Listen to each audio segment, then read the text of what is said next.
Ready? I am. Good morning.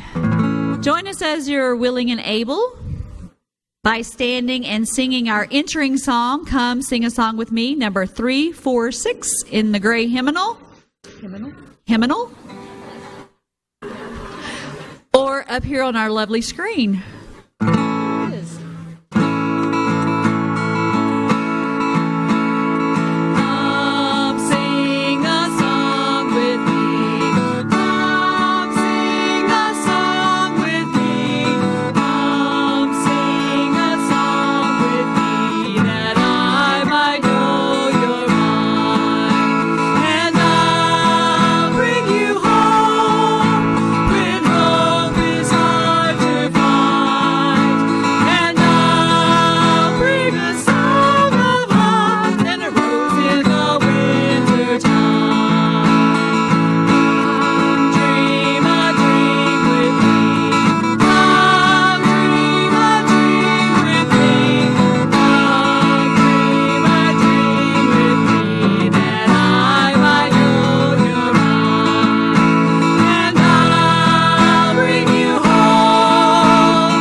Isn't that a great way to start our service? Thank you, Kelly.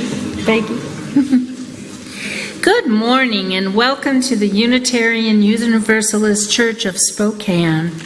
We are glad to have you with us. We appreciate your unique background, beliefs, and lifestyle. If you're one of our longtime members or have been here a short time, or if you're joining us for the first time today, we are delighted to have you. Welcome to everyone. A special welcome to those who are watching from home.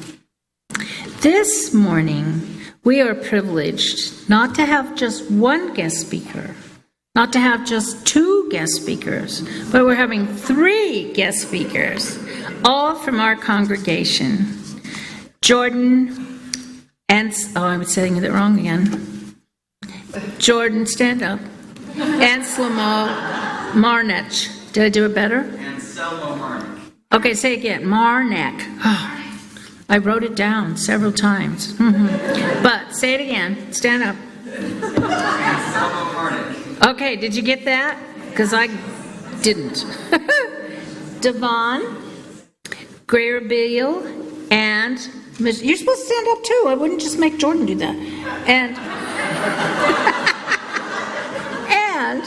Michelle Vasquez. They will tell you why they are UUs. Later, I will introduce them properly to you. Please take a few moments now to greet one another and be sure to say hi to someone you haven't met yet.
sorry to break into your lively conversations. It sounded so fun. And thank you. You will have more time to greet one another and share your stories during the social hour after the service, which, as always, includes great coffee and good conversation. We now turn from our informal greeting of one another to formally begin our service by lighting our chalice, the symbol of Unitarian Universalism, the symbol of our unity and solidarity, of our openness and inclusion, of our community and individual uniqueness. May this small flame be an offering of warmth to those who are cold and alone, and a light to those in darkness. May it be a flame that ignites justice in our world and a beacon of hope to those in need. And may it reflect at least a spark of truth wherever truth has been lost.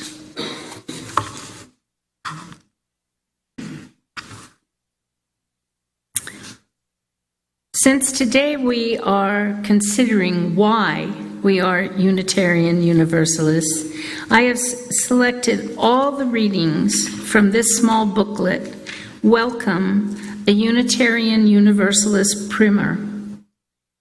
And Cindy has it back there for sale. Yay! Did everybody see Cindy wave back there? First, I will read from the section about Unitarian Universalism, the 7 principles. Unitarian Universalism encompasses a wide range of beliefs. These 7 principles sum up the core values that our congregations promise to affirm and promote. Number 1. The inherent worth and dignity of every person. Number 2, justice, equity, and compassion in human relationships. Number 3, acceptance of one another and encouragement to spiritual growth in our congregations.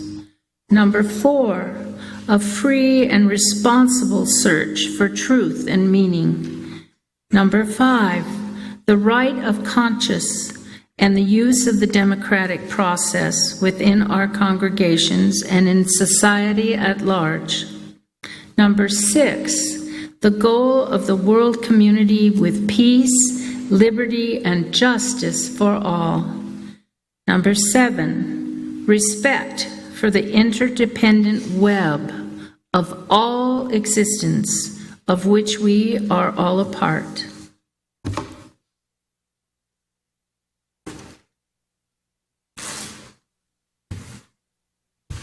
Good morning. Howdy. Join us by standing, if you're willing and able, and we're going to sing 123, Spirit of Life. And that's 123 in the gray hymnal if you want to look at the music. And it's short, so we'll sing it through twice.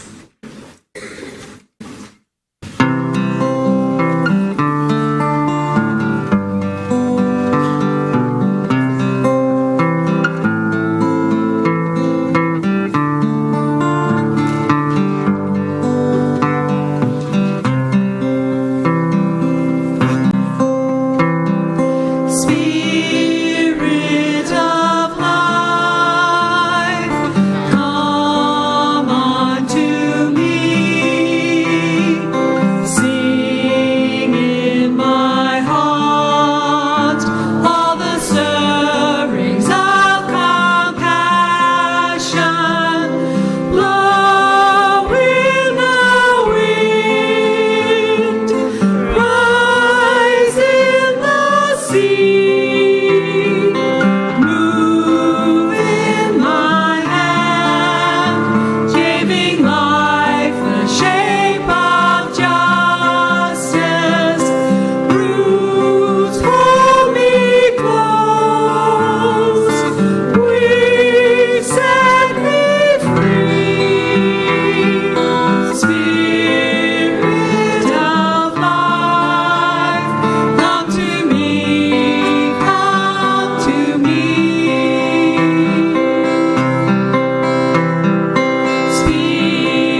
morning. I would like to invite our young and our young at heart forward for our time for all ages. Come forward.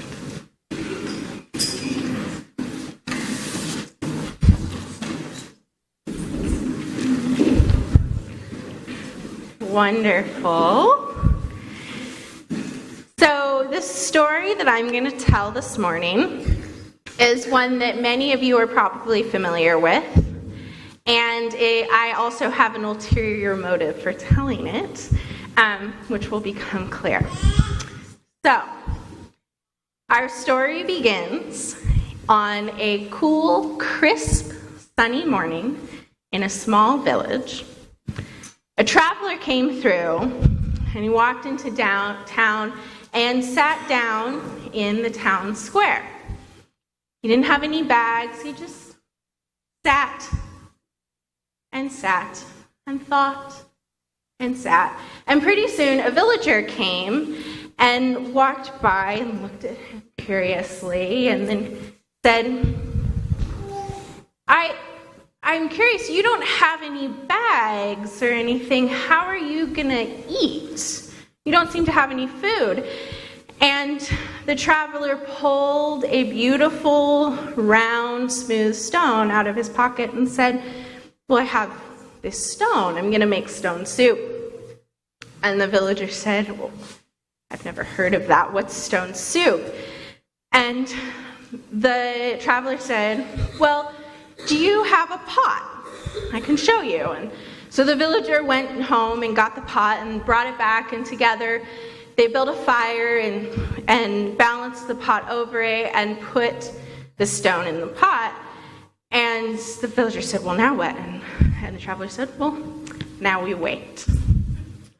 And they waited, and they waited. And pretty soon another villager came by and said, what's going on? You have a pot in the middle of town square. That's a little odd. What's going on? And the first villager said, well, this traveler has a magic stone, and we're making stone soup. And so the second villager said, well, what's that? And so the traveler explained again, I have this magic stone, and it'll make this delicious soup, but I think that it might be particularly delicious if we had some onion. Do you have any onion that you could bring to this soup? And the second villager said, well, yes, I think I do. So they went home and they got the onion and they brought it back and they put it in the pot. And the villager said, well, now what? And the traveler said, well, now we wait. So they waited and they waited. And pretty soon a third villager came and said, well, you're waiting around a pot. What's happening? And so they explained the whole thing again. And the traveler said, well, I have this magic stone and we're making stone soup, but I think this soup might be really good if we had some carrots. Do you have any carrots that you could put in this soup? And the third villager said, well, yes, I do. And so they went home and they got a whole bundle of carrots and brought it back and put it in the pot and said, well, now what? And the traveler said, well, now we wait. And so they waited, and this happened all day. Villagers came and brought ingredients and vegetables for this soup until at the end of the day, finally, the baker came out and said, what's happening? There's this pot, and you're all gathered around it. And they said, well, we're making stone soup. And the traveler said, I think that some bread might go really well with this stone soup. And the baker said, well, I have extra bread left over from the day. I'll go home and get it and bring it back. And so the baker brought back this beautiful warm bread. And this beautiful soup had been created by all of them together. And so the villagers went home and they got their bowls and they shared in this amazing meal that they had all created together in the town square, and delighted in the joy of their community that they had created together. And that's where our story ends, but my ulterior motive is that this Friday, we are having our annual winter decorating party, and we will be having dinner stone soup style. So, if you have any questions about what that means and how to RSVP, please come find me. I am happy to answer any questions. So now, we'll sing our children out with 413. Thank you.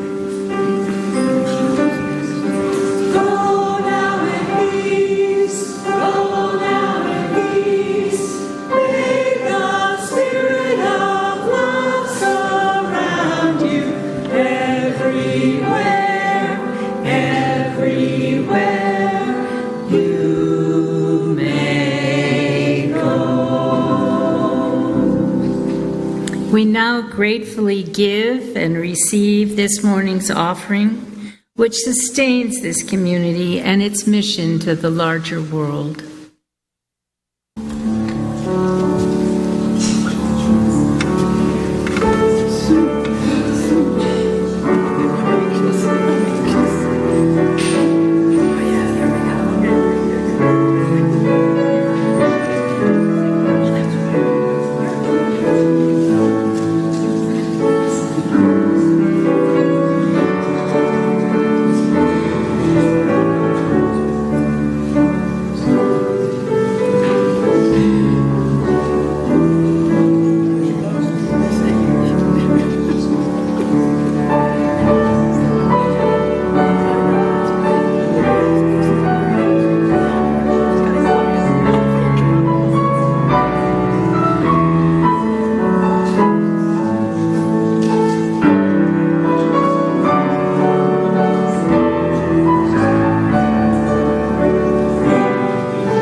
Each time we gather together as a congregation, there are those who are with us in our minds and hearts, and who we want to wrap in our love and care.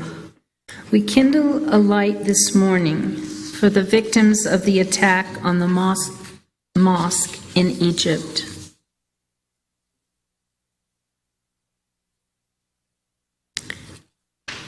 Let us share a moment in silence, embracing others who are here in our hearts this morning.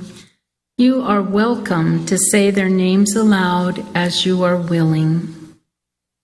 Wendy.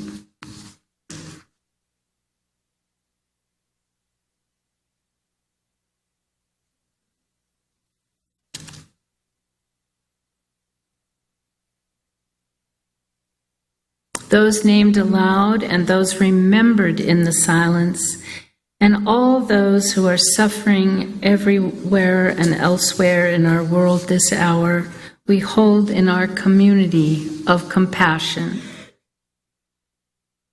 Now please get comfortable for our meditation.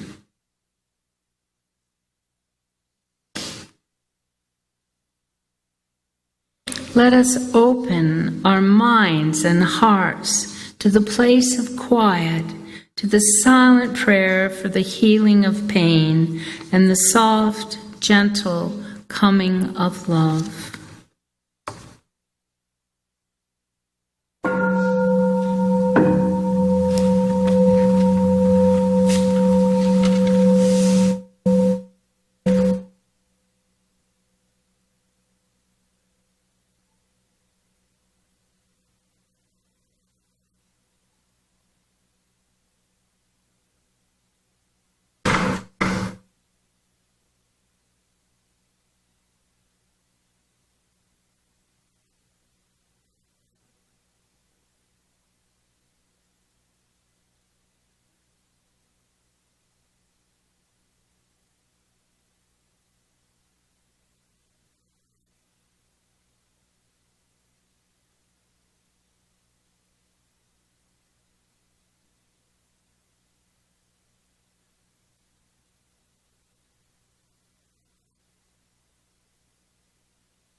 Aren't those baby sounds another reminder of how wonderful our lives are?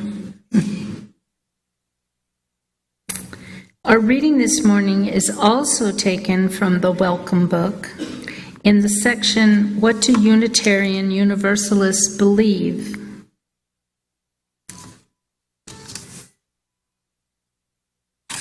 We believe in the freedom of religious expression. All individuals should be encouraged to develop their own personal theologies and to present openly their religious opinions without fear or censure of reprisal. We believe in the toleration of religious ideas. All religions in every age and culture possess not only intrinsic merit, but also potential value for those who have learned the art of listening. We believe in the authority of reason and conscience. The ultimate arbitrator in religion is not a church, nor a document, nor an official, but the personal choice and decision of the individual. We believe in the never-ending search for truth. If the mind and heart are truly free and open, the revelations that appear to the human spirit are infinitely numerous, eternally fruitful, and wondrously exciting. We believe in the unity of experience. There is no fundamental conflict between faith and knowledge, religion and the world, the sacred and the secular, since they all have their source in the same reality. We believe in the worth and dignity of each human being. All people on earth have an equal claim to life, liberty, and justice, and no idea, ideal, or philosophy is superior to a single human life. We believe in the ethical application of religion. Good works are the natural product of a good faith, the evidence of an inner grace that finds completion in social and community involvement. We believe in the motive force of love. The governing principle in human relationships is the principle of love, which always seeks the welfare of others and never seeks to hurt or destroy. We believe in the necessity of the democratic process. Records are open to scrutiny, elections are open to members, and ideas are open to criticism, so that people might govern themselves. We believe in the importance of a religious community. The validation of experience requires the confirmation of peers who provide a critical platform along with a network of mutual support.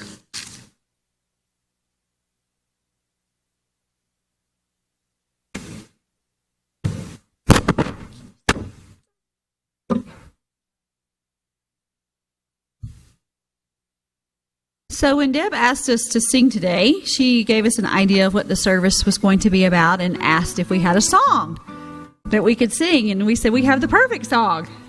It's called The Bus of Questions. We have so many questions. So how more you can you get? So if you look in your order of service, you'll notice that this is a poem that was written by Lisa Conger, who's here today. And she would love to talk with you about her poetry, I'm sure, after the service.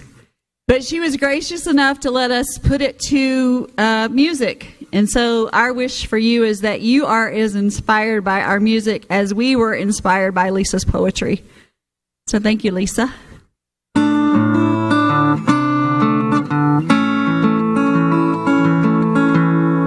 Oh, save me a seat on the bus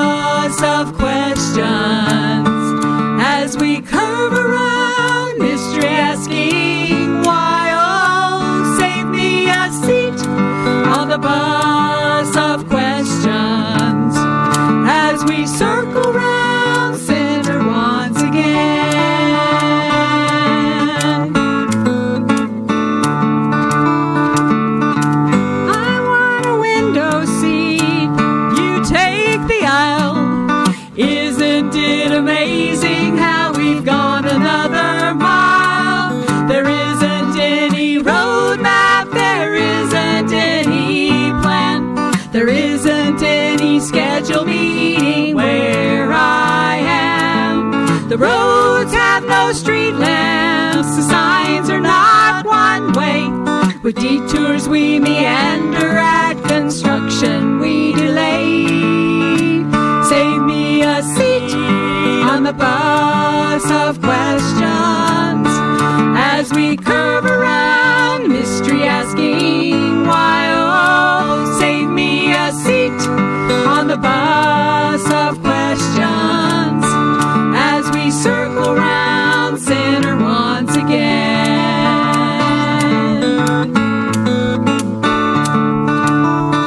Are we going round in circles? Are we going round the bend?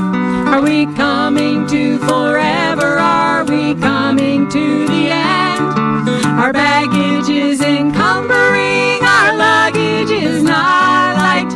It's packed with dreams and terror, folded all up tight. Our clothes are all wrinkled, there are creases in our souls. The grime and dust of travel color what we know. Save me a seat on the bus of questions as we curve around mystery, asking why. Oh, save me a seat on the bus of questions as we circle round center once again.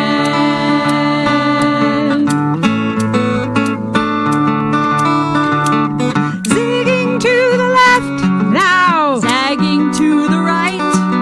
I guess we're making progress, it's hard to tell at night. Am I getting lost again, or am I being found? We keep going on and on and round and round. Are we getting carsick, or are we getting well? It's not on any timetable, it's really hard to tell. Save me a seat on the bus of questions as we wander round and around. Oh, save me a seat for our destination on a circle so profound.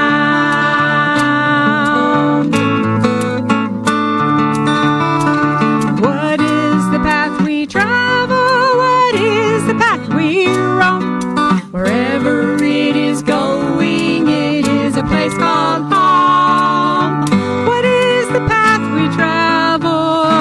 The path we roam. Wherever it is going, it is a place called home.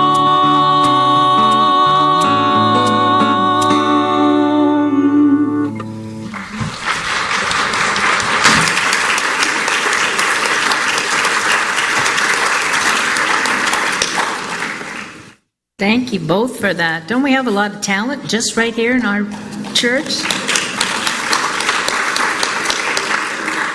And more talent is coming your way. I'm going to now introduce all of the guest speakers so they can have their time. And first of all is Jordan. Jordan has been coming to religious education classes since junior high.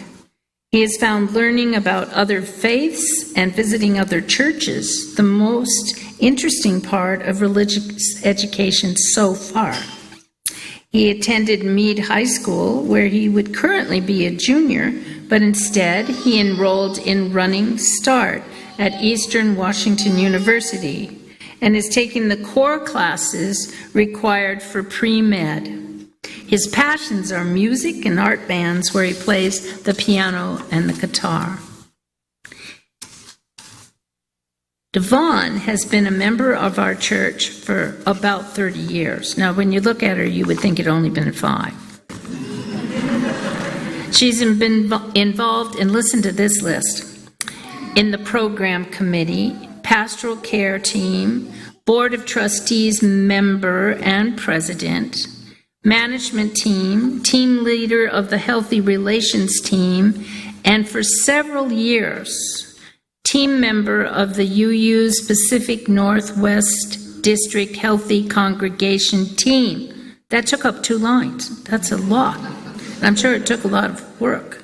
She has a master's in behavioral science from Whitworth. She started the women's retreat that I have loved so with her friend Shirley. And she's been a psychotherapist for 20 years. Michelle grew up in a little town 15 minutes south of Spokane. She now lives just 10 minutes away from that little town in the woods with a big yellow dog, who's in the car right now, eagerly waiting to go to the dog park. She moved to Turkey for a year in the late 90s, just because. She joined the Peace Corps when she was 48. She served in the Ukraine and became a Fulbright Scholar in 2015, where she taught ethical leadership at the Ukrainian Diplomatic Academy. Michelle has a PhD in leadership from Gonzaga and believes her life experiences put her just out of the normal range on pretty much any topic. And we welcome Michelle first.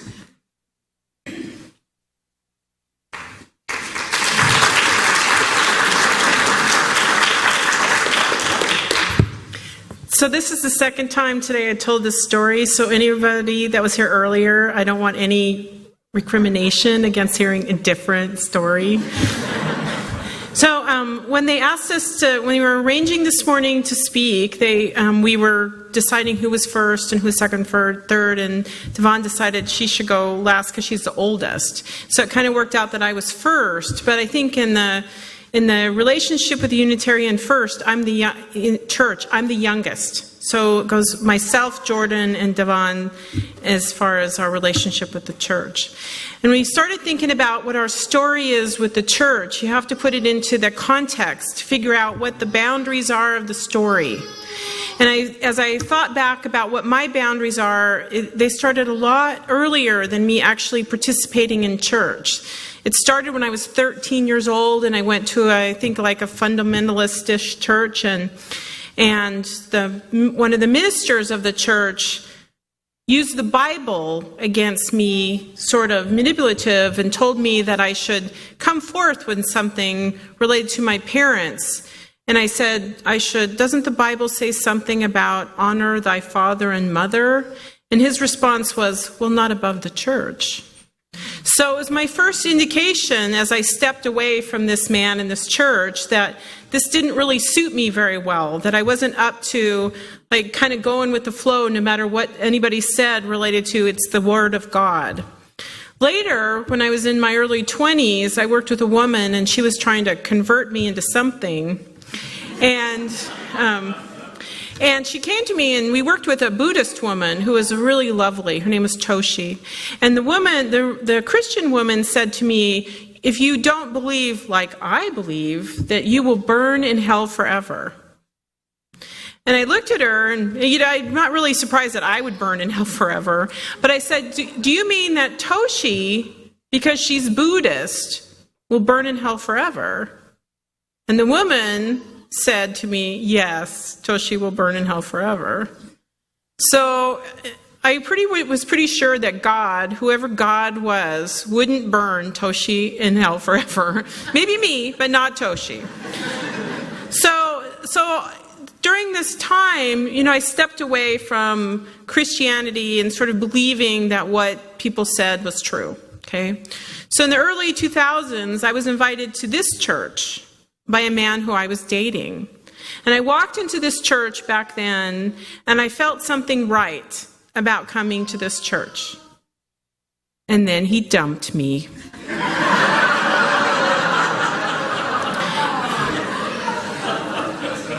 And you know that when you're the dumpy, you know that you're dumpy, you can't actually go to the church anymore, sort of against the rule, or it was back then. So I stopped coming to this church, and it was a loss. It was probably a bigger loss than him dumping me. So years later, I moved for a job to Abilene, Texas, which is the Bible Belt of the United States of America. And I was surrounded in my work and my personal life by fundamentalist Christians, and knew that I needed a safe place, a place where I could be myself. And I decided to join the Unitarian Church in Abilene, Texas. There were 18 chairs in the church. And we shared ministry. I don't know what it was called, but we shared it. And our sermons were loosely related to the 7 principles and stuff. And that was a place for me when I was in Abilene that gave me safety. I left Abilene to work for FEMA. And while I was working for FEMA, we traveled around in different disasters. And wherever I was, that there was a Unitarian church, I would go. I didn't know people, and it didn't matter. I was able to walk in and feel that I would be accepted in whatever Unitarian church there was. So for me, it created safety. Later, I went to Ukraine a couple of times, and the last time I was in Ukraine, I was a Fulbright scholar, and I knew how hard it would be to come home to Spokane, Washington. I've traveled a lot in life, and Spokane is a little bit more normal than places I've been. And I created a list before I came home of what I would need to stay healthy in Spokane, Washington. And the Unitarian Church, and becoming an active participant and a member of this church, was the first thing I put on that list. I had been listening to Todd through the online archive services while I was there, and I knew that this would provide me something that I needed. And I came back from Ukraine, and I was right, that this church provided me the basis for being healthy in a time of turbulent political things that we all live in right now, and has meant everything to me. And as I look out on faces of people that have become very dear to me, and you know who you are, I just want to say thank you for welcoming me into this church, and for making me feel safe in this environment, and for giving me community that I really, really needed, and that means the world to me. So thank you.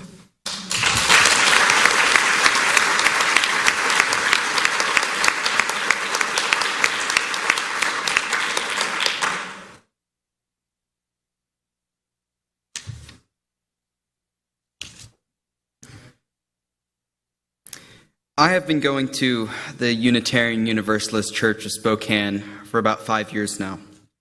My positive feelings about the church, they've come and gone. There are times when I have felt more accepted here than others, and sometimes I've hated coming to this church. Well, I don't know if hate would be the right word, but it certainly has been an annoyance to come here every single Sunday for months on end. But other times I have looked forward to coming here every day of the week. One of the main reasons that I like coming to this church is because some of my closest friends come to this church. Some of the friends and families that my family spends the most time with have come from this church. Barb Stubing has once helped me realize that I could become a ski cadet at Mount Spokane, which later helped me get a job as a ski instructor up at Mount Spokane. And Todd, if you don't know Todd very well, let me tell you, he is a man worth knowing. He has helped me through some very rough emotional issues that I have had in the past. And he and we enjoy conversing on philosophical topics that I am not able to talk about with a lot of other people in the same way. I feel like I would be able to approach any one of you and strike up a positive conversation. And this is a very big deal for me because I suffer from crippling social anxiety.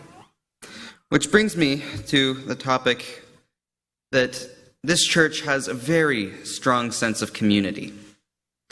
I haven't been a part of very many big organizations before, but I already have the sense that I might not be a part of any other one that has such a strong sense of community as this. I can't say that I have made a ton of memories since I have been in this church. I've only been here for 5 years. But I can say that the ones that I have made have stuck with me. One of my favorite memories of this church have been in the middle school OWL program. Who knew that sex ed could be so fun? I don't know if it has changed very much since I have been in the program, but all of my friends that have gone through it with me have all agree that we have loved it. Not only did we have a great time, but it made us realize that sex is a very complicated topic.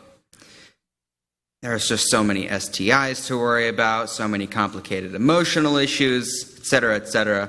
But all of that also, I think, prepared me with the knowledge that the world is a very complicated topic. There are so many complicated things in this world that we will spend our whole lives trying to understand. I think that OWL helped facilitate some of the characteristics that I pride myself on today. I would like to think of myself as a well-educated and open-minded person, and I believe that those are characteristics that Unitarian Universalism is a part of.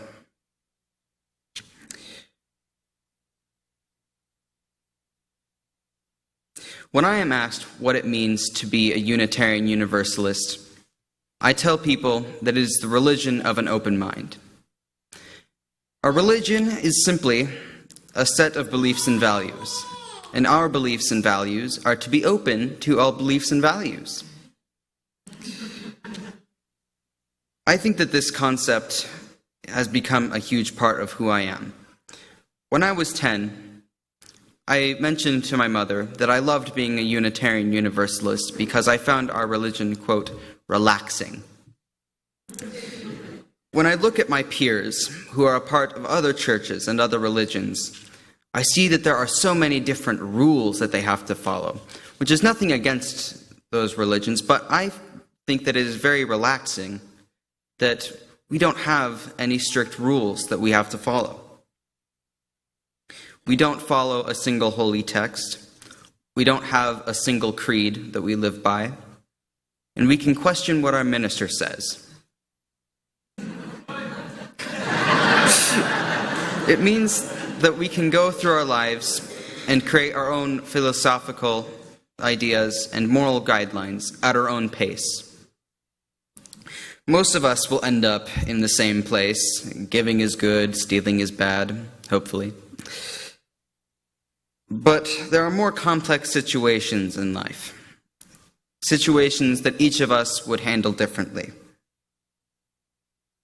And without having strict rules that we need to follow based on our religion, we can come up with our own rules, which I find to be a very relaxing concept. So, what does it mean to be a Unitarian Universalist? To me, it means that I am a part of a strong sense of community, a community that is open to new ideas. It means that I am able to create a sense of morality at my own terms without having to be rebellious for no reason. And last but not least, it means that I am a part of a community that I am comfortable with. Thank you.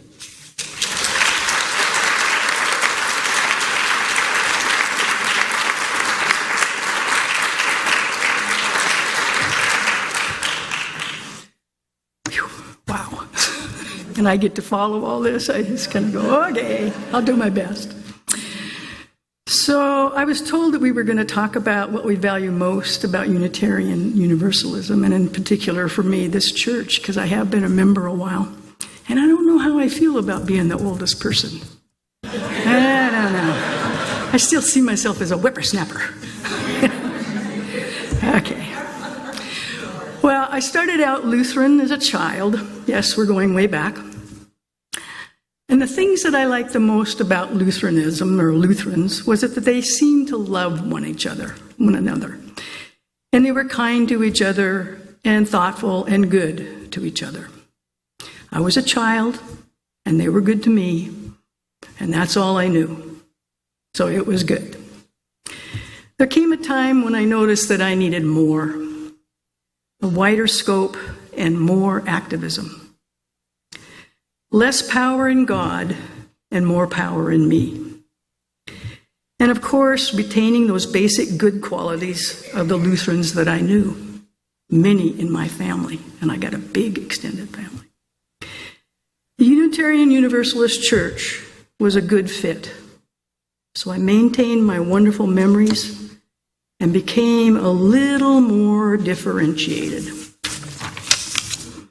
In fact, a whole lot more differentiated. 30 plus years ago was a time of huge change for me. And when I joined the church, the members were involved in deciding to move. This is all over at the Glover House.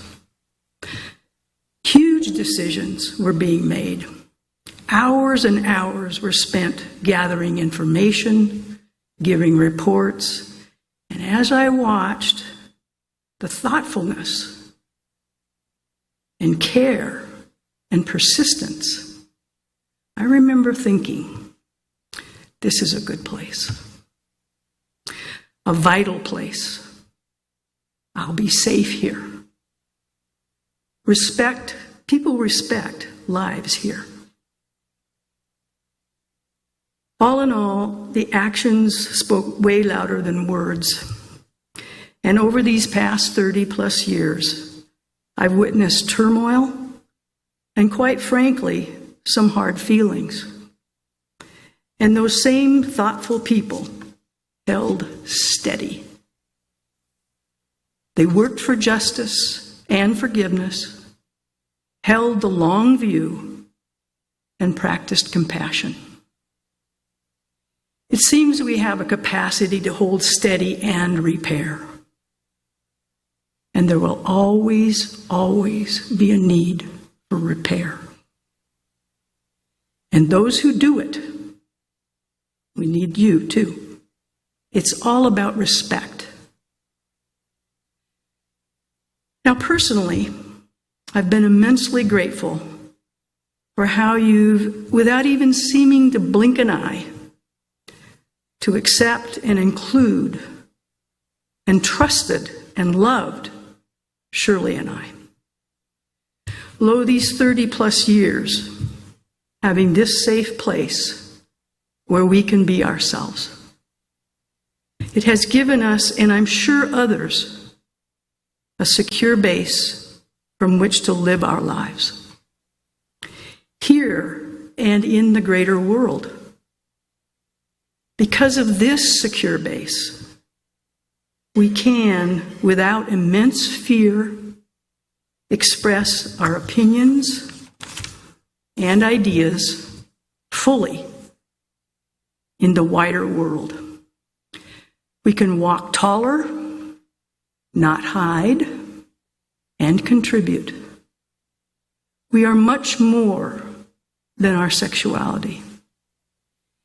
And our minority characteristic, in one way, gives us a view that could be very helpful to the majority, and thus it needs expression. Your acceptance and even encouragement has allowed us to fly, as any human being should. It's what makes this congregation strong. It's at the bottom of why we are pretty darn good around here at times. We see the complexity of people and work towards the good. So, when Todd last week talked about imagine, I'm thinking 30 years ago, Shirley and I could never have imagined how it is for us here now. Hope maybe. But today, Here we are. Here we are. Imagine that. So thank you. Thank you, every single one of you.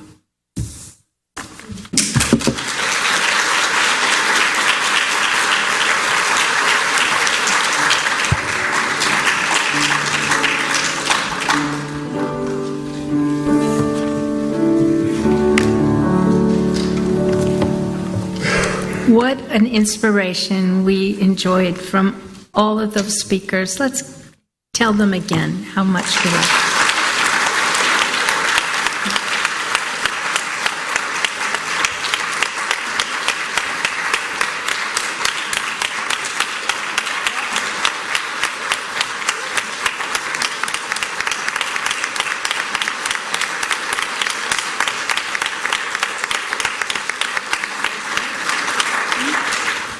You can remain standing because we're going to stand together and sing our last hymn standing together. So we'll teach you the chorus, which is up on the lovely screen, and then Kelly and I'll sing the verses. Yes. Oh, my. Sorry, my tail squawks sometimes. Stand together, hold together, try together, can't you see? When we band together, we all feel better. We'll shine together, wait and see. So now, We'll sing it in rhythm. except I got...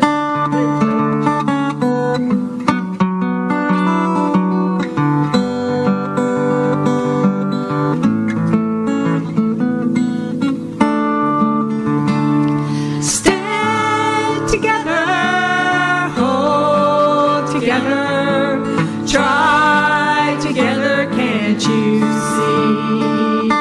When we band together, we all feel better. We'll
time. Cultivate a willing heart and with your hand in mine. We will stand together.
We do have a lot of talent, don't we? The closing words are again taken from the Welcome Book, and they're written by William Murray. These are the days that have been given to us. Let us rejoice and be glad in them. These are the days of our lives. Let us live them well in love and service. These are the days of mystery and wonder. Let us cherish and celebrate them in gratitude together.